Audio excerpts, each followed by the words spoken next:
How do I get my kids to help around the house? A Q&A with me.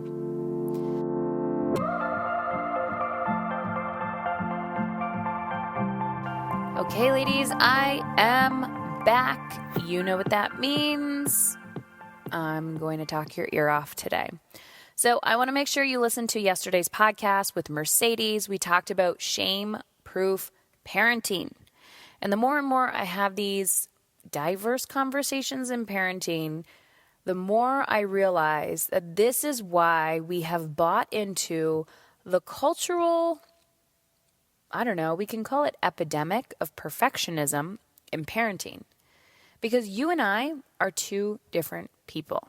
It doesn't matter if we grew up in the same country, if we have the same culture, the same race, same ethnicity, same socioeconomic background.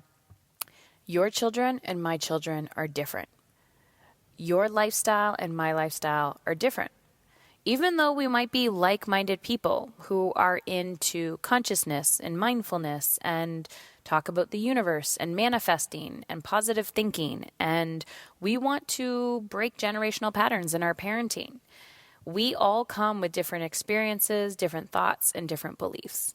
And that is why I am such an advocate for helping you feel in control of your life.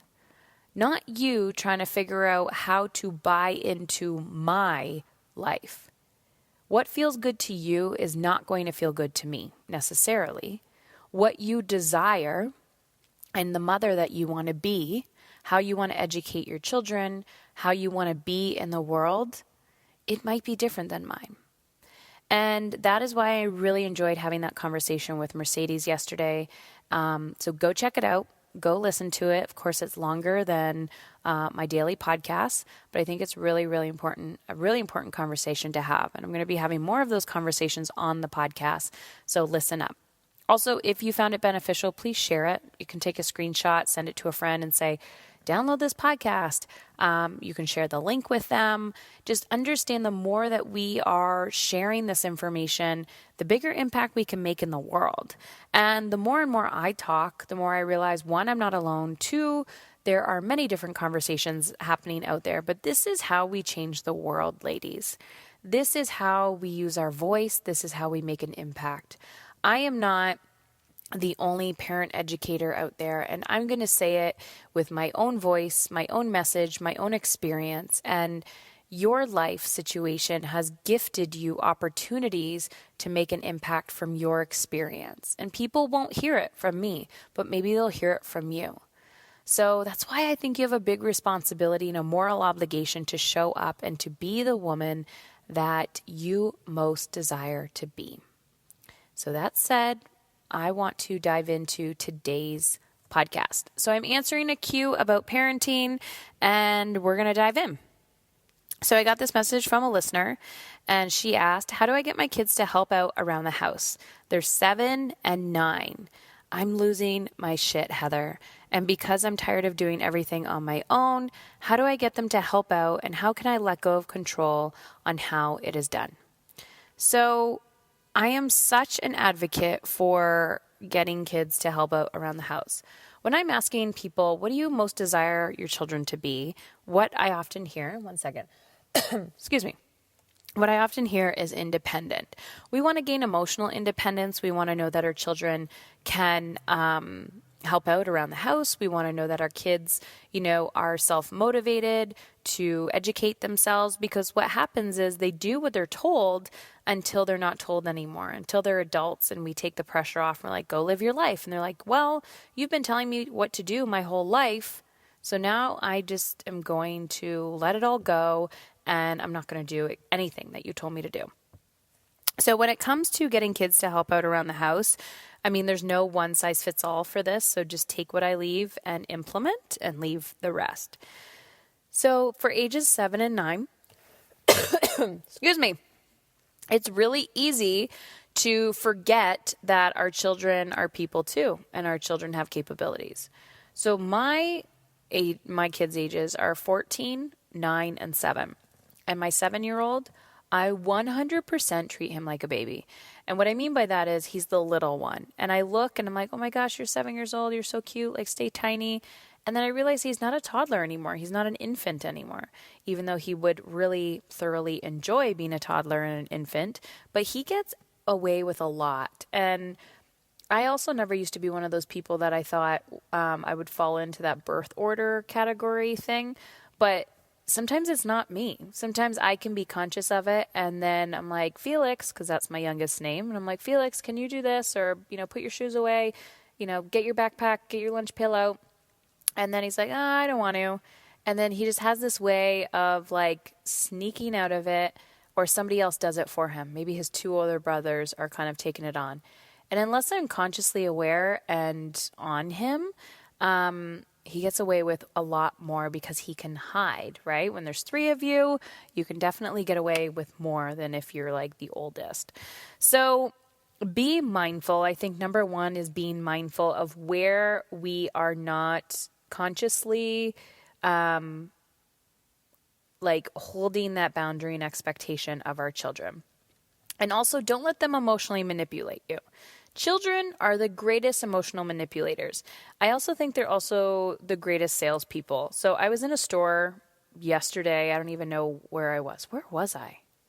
I have no idea. But there was a mother and a child behind me, and her son was like, can I have this candy? And she's like, no, honey, you can't have this candy. And he's like, come on, just one piece. And he was like negotiating with her for like a good 5 minutes. And this woman didn't give in. She was like, nope, the answer's nope, like not happening. But he would not let up. And this is what children do. They're emotional manipulators. They're like, okay, let me try from this angle. Oh, you said no. Now I'm going to try from this angle. Oh, you said no. Now it's like they can really teach you a lot about sales, that like a no is not necessarily a no. It's just it's a not right now. And sometimes they know, and you got to be radically honest with yourself. They know that if they ask you 10 times and you say no, they're going to break you down. And on the 11th time, you're just going to be like, fine, you can have the damn candy. Why? Because they've emotionally manipulated you. So here's my thing as a parent. My no means no, and I don't repeat myself. So I know I started this conversation with how do I get my kids to help me around the house. So here's the thing. Beyond your children, we need to be proactive. So instead of being reactive and losing your shit in the moment and thinking, oh my gosh, this house is a disaster, and then blowing up on your kids and going, you need to clean this, you need to clean this, you need to clean that. Like, let's all just confess that we've had moments of that, because I have too. But in my last few years of being more mindful of how I'm parenting, it's all about being proactive. So even before you get to those moments, and think about it, it could be a morning routine that you're trying to perfect, or maybe an evening routine that you're trying to perfect. Ask yourself, what's the ideal? How do I ideally want our nighttime routine to go? How do I ideally want our morning routine to go? How do I want to feel during dinner? Whatever that is for you. And then ask yourself, okay, fess up. Where am I personally not taking radical responsibility for how I want to feel in the situation? And for me, it might be, I'm not doing anything about it. I'm just bitching and complaining about it. But I'm not taking personal responsibility for any of my actions. I'm just yelling at my kids so that they can take all the responsibility. Or I'm not being proactive. I'm being highly reactive in the situation. And it's not really fair to my kids that I just lose my shit. So maybe you write out, okay, what do I want? And I'm just using this as an example. What do I want the 7-year-old to do? Maybe and you got to start small, guys. Start small. Maybe it is, okay, I want them to get in the consistent routine of after school, taking out their lunch pails and putting it on the counter and making sure that their shoes are put away and they have a snack before they turn on the TV. And that's the routine that you want them to get in. Or maybe it is, I want them to clean their rooms before, before they play outside with their friends. Or every Sunday morning from 9 a.m. to 10 a.m., it's going to be, no media, like I don't know, I'm just making shit up. It's going to be family cleaning time. And every Sunday morning we have to get together and everyone's doing their chores and they're cleaning up. Like whatever that is for you, step one, you have to make that list. You have to print it out. You have to put it in their rooms. You have to put it everywhere. Like, hey, FYI, this Sunday at 10 a.m., we're going to be cleaning for an hour. And it is responsibility that everybody strips their bed, that everybody, cleans up whatever it is. Like make those little chores for the kids and follow through. But then 10 a.m. is going to come, or 9 a.m. is going to come around on Sunday, and they're going to be like, but mom. And they're going to be that emotional manipulator. And girl, that is where the headphones come out. That's where the earplugs come out. That's where you look at them and say, I love you. And you instill that boundary. And you put those headphones on, you play some classical music in your ears, you listen to this podcast over and over again, you do what you need to do, and all your shit's going to come up and you're going to be like, I am a good mom. I am good enough. I am good enough. So it's not about how do I get my child to do anything. I want you to reframe this. I want you to reframe it into how do I allow my child to become an independent person? Because if I came knocking on your door today and I said, excuse me, I said, here, I'm going to make your life easy. I'm going to do everything for you. I'm going to clean your house. I'm going to feed you all your meals. I'm going to change you. I'm going to be financially responsible for you. You might take me up on that offer, right? That's cozy. That's comfortable. This is how your children feel.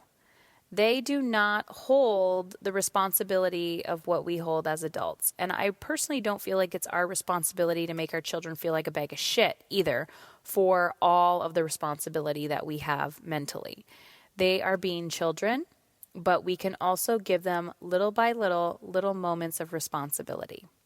And I could go on and on and on forever with this podcast. And that's why I created the 5-day unchallenge, where I'm going to be taking the 5 top questions that I get about parenting. How do I stop yelling? How do I get my child to be more independent? What do I do when my partner is not on board? I'm going to be diving deeper. I also created a workbook for you. And there's going to be strategic takeaway action steps. This is going to be happening on Instagram next week on October 28th, 2019. But if you want access to the workbook, then head on over to momisincontrol.com/challenge. momisincontrol.com/challenge. And here's my last tidbit for today's podcast. When she asked, how do I get them to help and how do I let go of control on how it's done? I want you to ask yourself, why am I controlling this situation? Because 99.9% of the time, the reason why we're trying to control a situation is because we feel out of control emotionally. So figure out what big emotion is that you feel uncomfortable with. And why are you avoiding trying to feel it? Because the more you feel your feelings, the more the more you feel your feelings, the less you will control externally. So know you are not alone and know there is another way. I look forward to seeing you on the inside of the challenge. momisincontrol.com/challenge. You are not alone.